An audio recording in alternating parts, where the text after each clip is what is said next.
Hello everyone, welcome back to my channel Tarun Tishan kitchen ব্লগে আপনাদের সবাইকে জানাই স্বাগত। সবাই কেমন আছেন? আজকে আমি তৈরি করব আলু বেগুন দিয়ে ইলিশ মাছের ঝোল। তার জন্য নিয়ে নিয়েছি মাঝারি সাইজের দুটো ইলিশ, দুটো বেগুন, কিছু আলু, পেঁয়াজ ও কাঁচা লঙ্কা। এখন আমি মাছগুলোকে ভালো করে কেটে দেখাবো। আগে মাছের আঁশটা ছাড়িয়ে নেব, তারপর কেটে দেখাবো। আবারও ফিরে আসবো কিছুক্ষণ পর, ততক্ষণ আমার চ্যানেলের সঙ্গে থাকুন। মাছের আঁশ ছাড়িয়ে নিয়েছি, এখন মাছগুলোকে কেটে নেব। একটা একটা করে কেটে নিয়ে দেখাচ্ছি।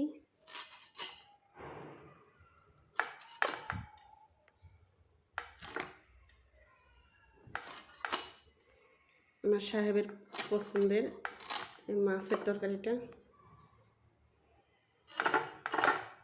আপনারা চাইলে যে কোনো সবজি দিয়ে রান্না করে খেতে পারেন। এখন কেটে নিচ্ছি। মাছে প্রচুর পরিমাণ ডিম হয়েছে। ডিমগুলো আমি আলাদা করে বের করে রেখে দেবো সাইডে। রেখে নিয়েছি। এখন মাছগুলো কেটে নেব।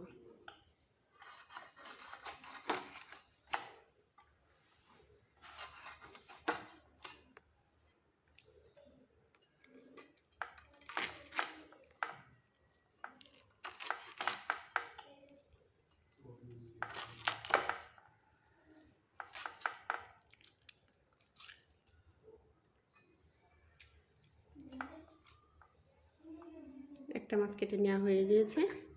এখন আরেকটা মাছও কেটে নেব। এই যে নিয়ে নিচ্ছি, মাছের পাখনা কেটে নিচ্ছি।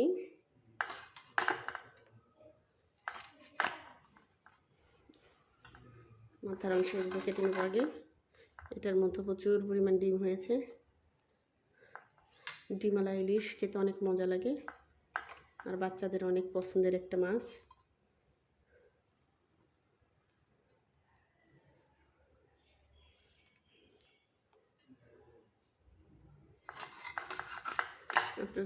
আপনাদের মন মতো ছোটো বড়ো করে কেটে নেবেন। আমি আমার মন মতো কেটে নিচ্ছি।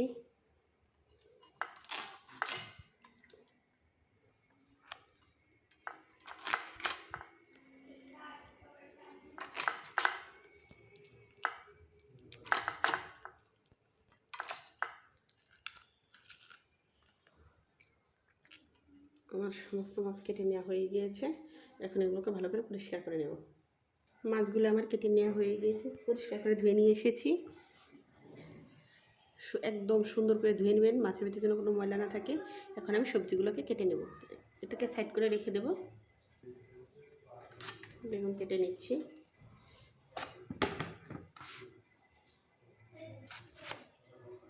এইভাবে কেটে নেব।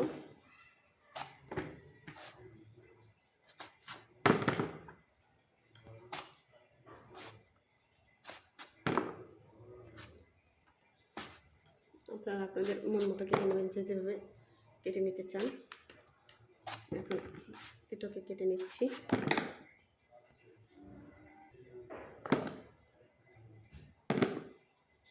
আমার সমস্ত বেগুন কেটে নেওয়া হয়ে গিয়েছে। এখন আলুগুলো কেটে নেব। আমি আলুর খোসা ফেলবো না, নতুন আলু ধুলে এমনিতে পরিষ্কার হয়ে যাবে। আমি এভাবে কেটে নিচ্ছি। আপনারা আপনাদের পছন্দ মতো কেটে নেবেন। এখন বাকি সব উপকরণ কেটে নেব। আমার বাকি সব উপকরণ কেটে নেওয়া হয়ে গেছে। এখন মাছগুলোকে ভেজে নেব। ভাজা নেওয়ার আগে মাছে লবণ আর হলুদ মাখিয়ে নেব। মাছগুলোর মধ্যে এখন দিয়ে দেব হাফ টিস্পুন লবণ, দিয়ে নেব হাফ টিস্পুন হলুদের গুঁড়া, দিয়ে দেবো 4 চামচের 1 চামচ পরিমাণ খাঁটি সরিষার তেল দিয়ে নিয়েছি। এখন ভালো করে এগুলোকে মাখিয়ে নেব। আমি হাতের সাহায্যে মাখাবো না, আপনারা চাইলে হাতে মাখিয়ে নিতে পারেন।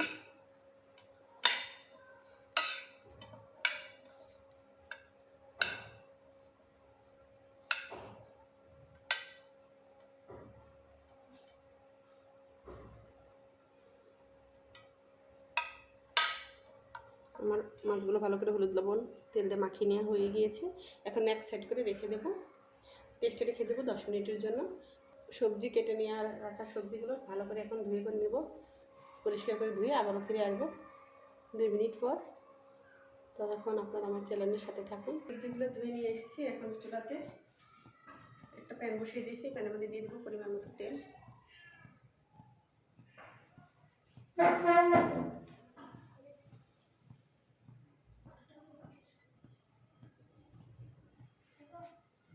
তেলটা গরম হওয়া পর্যন্ত অপেক্ষা করবো। 2 থেকে 3 মিনিটের মধ্যে তেলটা গরম হয়ে যাবে। মাছ ভেজে নেবো, এই জন্য তেলটা একটু পরিমাণ বেশি দিয়ে নিয়েছি। এভাবে চতুর্সাইডটা একটু নেড়ে নেব। প্যানে তেল গরম হয়ে গিয়েছে। এরপর দিয়ে নেবো মাছগুলো, হলুদ লবণ মেখে রেখেছিলাম, দিয়ে ভেজে নেব।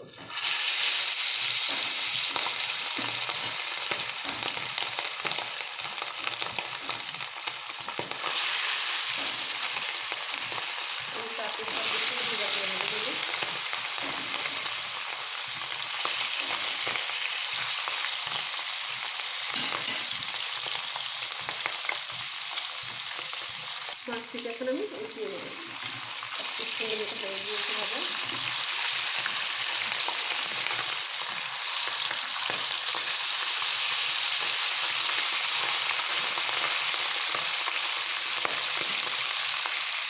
একটু ভালো করে ভেজে নেব। মাছের একটু ভেজে নেওয়া হয়ে গিয়েছে, এখন তুলে নেব।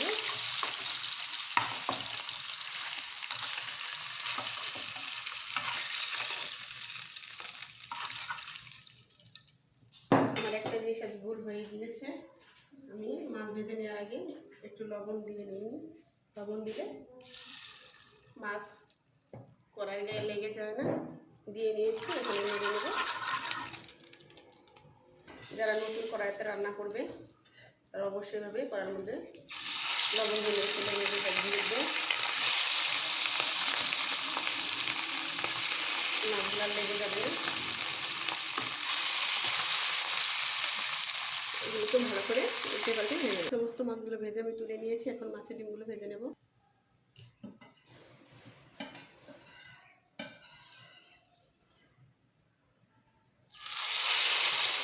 দিয়ে নিতে হবে, মাছের ডিমগুলো অনেক নরম হয়।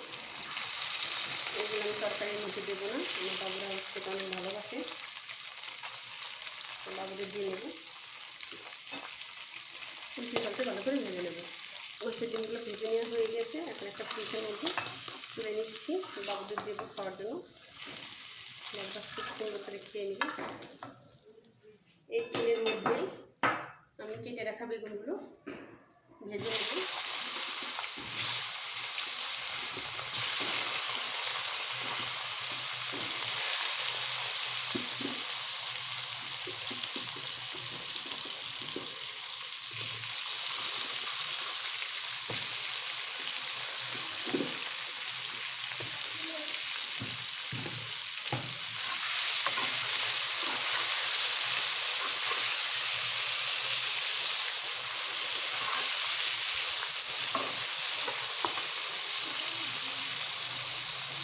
ভেজে নেওয়ার সময় বেগুনগুলো সামান্য পরিমাণে একটু হলুদের গুঁড়া দিয়ে নেব, কালার ভালো আসার জন্য দিয়ে নিয়েছি।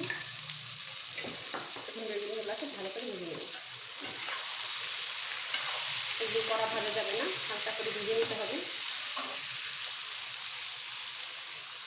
বেগুনগুলোকে একটু হালকা করে ভেজে নিতে হবে, বেশি কড়া করে ভাজলে খেতে ভালো লাগবে না। এখন আমি বেগুনগুলোকে তুলে নেব। এই তেলের মধ্যে আমি আলুগুলোকে ভেজে নেব।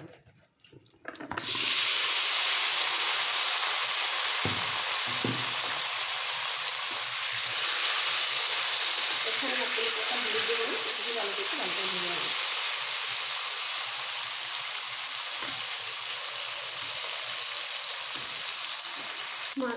আলুগুলো আমার ভেজে নেওয়া হয়ে গিয়েছে।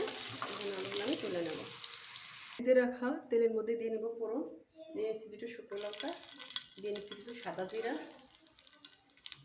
আপনারা চাইলে কালো জিরা যোগ করতে পারেন। একটু নেড়ে নেব। আমি দুটো বড় সাইজের পেঁয়াজ নিয়েছি, পেঁয়াজ কুচি দিয়ে নিচ্ছি।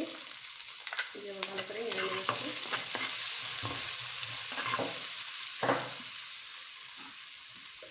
দিয়ে নেব কিছু কাঁচা লঙ্কা চিড়ে নিয়েছিলাম, এগুলো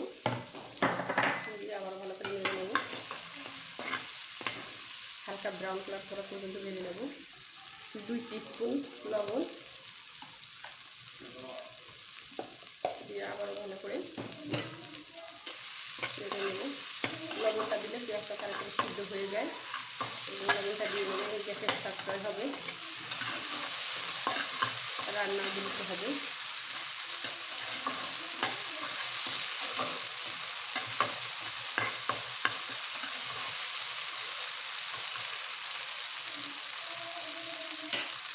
আমার পেঁয়াজগুলো ভেজে নেওয়া হয়ে গিয়েছে। এরপর দিয়ে দেবো এর মধ্যে 1 টিস্পুন হলুদ গুঁড়া দিয়ে আবার ভালো করে মিশিয়ে নেব। দিয়ে দেবো সামান্য পরিমাণ পানি।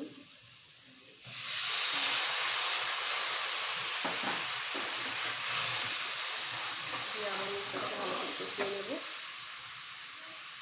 এরপর দিয়ে নেব জিরা বাটা। আপনারা চাইলে রসুন বাটা দিতে পারেন, আমি রসুন বাটা দিলাম না। সব মাছে রসুন বাটা দিই, ইলিশ মাছের দিইনি। রসুন বাটাটা দিলে ইলিশ মাছের একটা ঘ্রাণ, সেই ঘ্রাণটা থাকে না, কমে যায়, এগুলো দিইনি। আপনারা চাইলে দিয়ে নিতে পারেন। মশলাটা ভালো করে কষিয়ে নেব। পর্যায়ে দিয়ে নেব ভেজে রাখা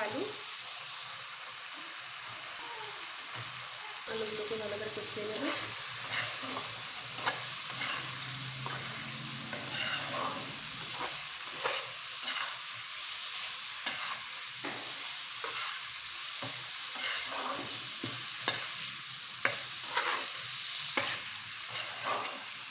যখন দেখবেন মশলা থেকে তেল ছেড়ে দিয়েছে কষাতে সে পর্যায়ে আবার দিয়ে দিন পানি।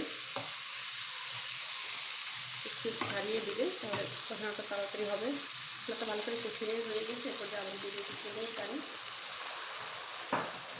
আবারও এটাকে ভালো করে কষিয়ে নেব।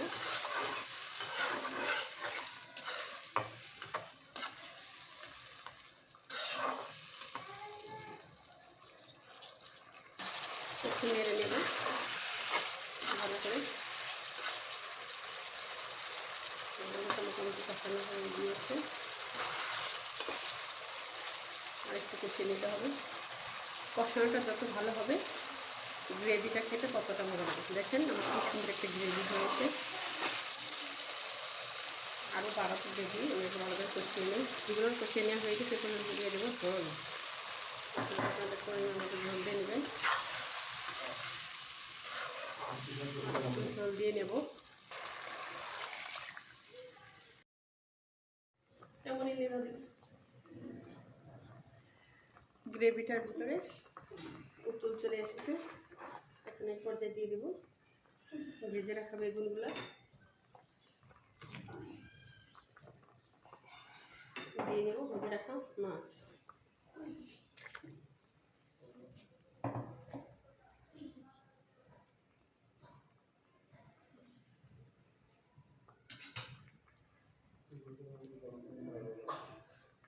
কিছুক্ষণ রান্না করে নেব 10 মিনিট।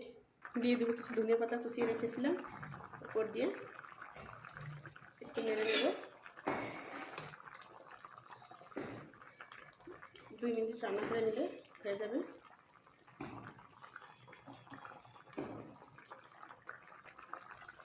ভেজে রাখা জিরার গুঁড়া দিয়ে নামিয়ে নেব।